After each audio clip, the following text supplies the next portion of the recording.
অসম চৰকাৰৰ গো সুৰক্ষা আইন ধোৱাচাঙৰ ধুবুৰী সীমান্তৰে গৰুৰ অবৈধ সৰবৰাহ বীৰচিলাৰাই সেনাৰ তীব্ৰ প্ৰতিক্ৰিয়া অসম চৰকাৰে 2021 চনত বলবৎ কৰা গো সুৰক্ষা আইন থকা স্বত্বেও ধুবুৰী জিলাৰ অসম পশ্চিমবংগ সীমান্তৰে বিগত কেইদিন ধৰি বহিৰাজ্যৰ পৰা অবৈধভাৱে গৰু সৰবৰাহ হোৱা ঘটনা ধোৱাচাঙত পৰিণত হৈছে।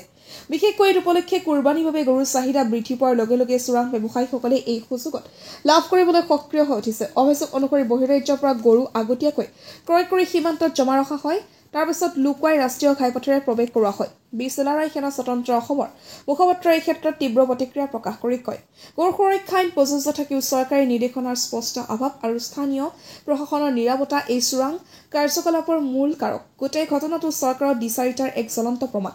গৰুবধত নিয়ন্ত্ৰণ আৰোপ কৰা 20খন ভাৰতীয় ৰাজ্যৰ ভিতৰত অসমো এখন, কিন্তু ধুবুৰী সীমান্ত প্ৰশাসনৰ নীৰৱ ভূমিকা আৰু আৰক্ষীৰ অস্পষ্ট দিশ নিৰ্দেশৰ বাবে গৰু লানি নিচিগাৰ দৃশ্য আজিও অব্যাহত। স্থানীয় ৰাইজৰ অভিযোগ, আমাৰ চকুৰ সন্মুখতে শতাধিক গৰু লানি যায়, কিন্তু কোনো বাধা নোহোৱা দেখিলে মনত প্ৰশ্ন জাগে, আইন কিমান কাৰ্যকৰী?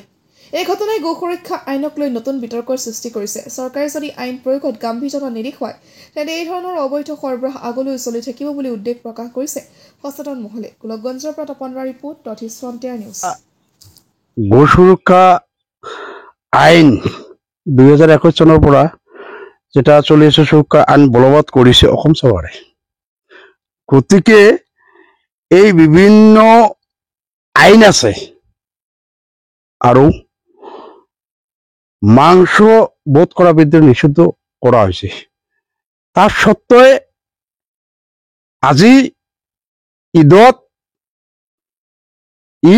আমরা মানি, গতিকে ওপেন চেলেজত সে বস্তুটা ওপেন সিহঁতে চেলেজত লৈ যাই আছে গৰু সুৰক্ষা আইনত। 2000 ধুবুৰী জিলা প্ৰশাসনে উত্তৰবংগত হাজাৰ হাজাৰ গৰু বহিৰাজ্যৰ পৰা পাৰ কৰি আছে। অসম চৰকাৰে হেমন্ত বিশ্ব ডাঙৰীয়াক মই অনুৰোধ কৰিম যে আইন যদিও বলবৎ কৰিছে আপোনালোকে, কিন্তু এই আইনখন খুলি আপোনালোকে কিয় দিছে? হেমন্ত বিশ্ব ডাঙৰীয়াক মই কৈ আছো, আপোনালোকে যে এই আইনখন ৰূপায়ণ কৰিছে কিন্তু কাৰ্যকৰী কিয় কৰা নাই, এইটোক আমাক লাগে। বীৰচিলাৰাই সেনা স্বতন্ত্ৰ অসমে উদ্যোগ নিতেৰাই।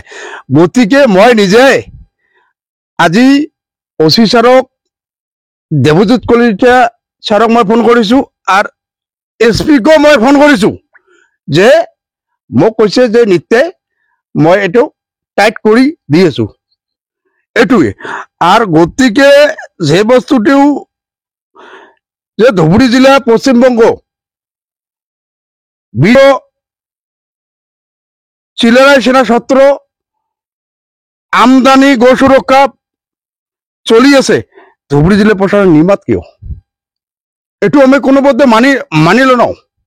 গতিকে আপোনালোকে প্ৰশাসনক মই বীৰচিলাৰাই সেনা স্বতন্ত্ৰই স্বীকৃতি দিছো, ধিক্ষাৰ জনাইছো। গতিকে পলমে এইটো বন্ধ হ'ব লাগে।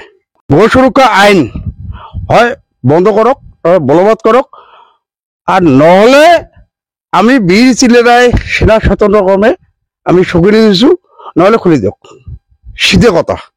এইটো গাঁৱে ভূঞে যাই আছে, এইটো আপোনালোকক আমি প্ৰশাসনক অনুৰোধ কৰিম যে হয় খুলি দিয়ক। টেক্স কিহৰ কাৰণে লগাইছে আপোনালোকে? এই কাৰণে আমি স্বীকৃতি দিছো আপোনালোকক যে অতি শীঘ্ৰে হয় বন্ধ কৰক, নহলে কিন্তু আমি বৃহৎ ব্যৱস্থা কৰিলো। নাম জয়দ্ৰত ৰায়, মোৰ লগত আজি নিত্যদা আছে বীৰচিলাৰৰ পৰা।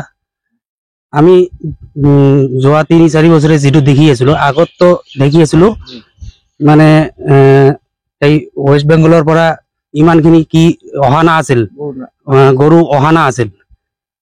কিন্তু বিগত যোৱা 2-3 বছৰে আমি এনেকা চাই আছো, মানে যে 2-3 দিন মানে চৰকাৰৰ তৰফৰ পৰা আমি নাজানো, পুলিচক জিজ্ঞাসা কৰিলে পুলিচে এনেকে কয় চৰকাৰৰ তৰফৰ পৰা 2-3 দিনৰ পারমিশন এটা দিছে। কিন্তু 2-3 দিনতে আমি এইটো চাই আছো, কমসে কম এদিনতে লক্ষাধিকৰ বেছি গৰু মানে ৱেষ্ট বেংগলৰ পৰা এইফালে গৈ আছে। আমিও তো গম পাওঁ ধুবুৰী ডিষ্ট্ৰিক্টৰ পপুলেশ্যন কিমান, সেই হিচাপে কিমান গৰু আমাৰ ধুবুৰী ডিষ্ট্ৰিক্টে যদি আহে। আৰু ইয়াতেও আমি গম পাওঁ ইয়াৰো আমাৰ যে সংখ্যালঘুটো ধুবুৰীৰ নহয়, আমি ভাৰতৰ যে সংখ্যালঘু মানুহখিনি আছে ইহঁতক কিমানখিনি গৰু লাগিব পাৰে, ইহঁতেতো ইয়াতেও গৰু কিনি আছে, কিন্তু ইমান গৰু বাহিৰৰ পৰা আনি আমি এইটো গম পাই আছো, এইটো বাংলাদেশ পাচাৰ কৰাৰ কাৰণে সিহঁতে টোটালি কি কৰি আছে। সেইকাৰণে বীৰচিলাৰ তিৰাপৰ পৰা বাংলাদেশে পাচাৰ কৰি আছিল, এতিয়াও যেনে সেনেকাই কৰে। যদি সেই আইনটো আপুনি বলবৎ কৰিছে, কিন্তু বলবৎ কৰাৰ পিছতো এইটো যদি হৈয়ে আছে, সেই আইন বলবৎ